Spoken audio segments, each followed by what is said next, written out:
અમદાવાદ મહાનગરપાલિકાના લાંબા વોર્ડમાં બનાવેલા આ 4 મકાન કોંગ્રેસના કાઉન્સિલર કાળુ સોલંકીના છે। આ મકાન બંધાવવા માટે કોર્પોરેશનમાં કોઈ પ્લાન મંજૂર થયો ન હોવાનું અને બીપીએમસી એક્ટનો ભંગ થયો હોવાનું સ્થાનિકોએ આક્ષેપ કર્યો છે। કાઉન્સિલરે પોતાની ગ્રાન્ટનો દુરુપયોગ કરીને ખાનગી પ્લોટ અને મકાનમાં જ પાણી અને ગટરના કનેક્શન કરાવતા હોવાનો સ્થાનિકોએ આક્ષેપ કર્યો છે। જે આપણે અહીંયાનો કાળીદાસ છે ને એ સોલંકી એનો અત્યારે નવા મકાન બનાવ્યા તો એનું કોઈ તોડો આવતું જ નથી। કેટલી ફરિયાદ કરી તોય તે કેટલા સમયથી એ મકાન બનાવે છે અત્યારે નવું પાછું એને મકાન બીજું બનાવ્યું ચાલુ છે કામકાજ એનું કોઈ આવતું જ નથી આગળ ચેક કરવા બી નહીં આવતું। અમે કેટલી વાર ફરિયાદ કરી તોય તે કાળુભાઈએ સ્થાનિકોના આક્ષેપને ખોટા ગણાવે છે અને પોતાની ગ્રાન્ટ ખાનગી પ્લોટમાં વાપરી હોવાની વાતને અન્ય સોસાયટીને કનેક્શન આપવાના બહાના હેઠળ ટાળી દીધી। મારી સામે જે ફરિયાદ થઈ છે એ હકીકતમાં ખોટી છે।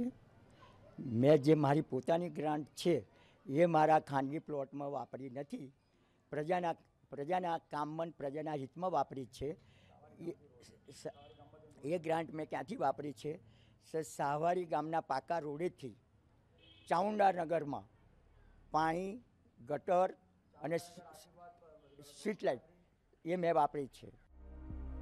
બીપીએમસી એક્ટ મુજબ કાઉન્સિલર પોતાની ગ્રાન્ટનો ઉપયોગ ખાનગી પ્લોટમાં કરી શકે નહીં। તેવા સમયે કાઉન્સિલર સાથેના મેળવણીપણાના લીધે અધિકારીઓએ ખાનગી પ્લોટમાં પણ ગ્રાન્ટ વાપરવાની મંજૂરી આપી છે, જ્યારે પ્લાન વિના જ મકાન બાંધવાની કામગીરી ચાલી રહી છે। પરંતુ કોર્પોરેશને આજ દિન સુધી કાઉન્સિલરને નોટિસ સુદ્ધા આપી નથી। જો કે આ અંગે કોર્પોરેશન તંત્રએ પણ કોઈ પણ ખુલાસો આપવાનું ટાળ્યું છે। ત્યારે તેવા સમયે સામાન્ય નાગરિક અને લોકોએ ચૂંટેલા કાઉન્સિલરો માટે કાયદાનું જુદું જુદું અર્થઘટન લોકોના મનમાં વહીવટી તંત્રની વિશ્વસનીયતા પર પ્રશ્નાર્થ ઊભો કરે છે।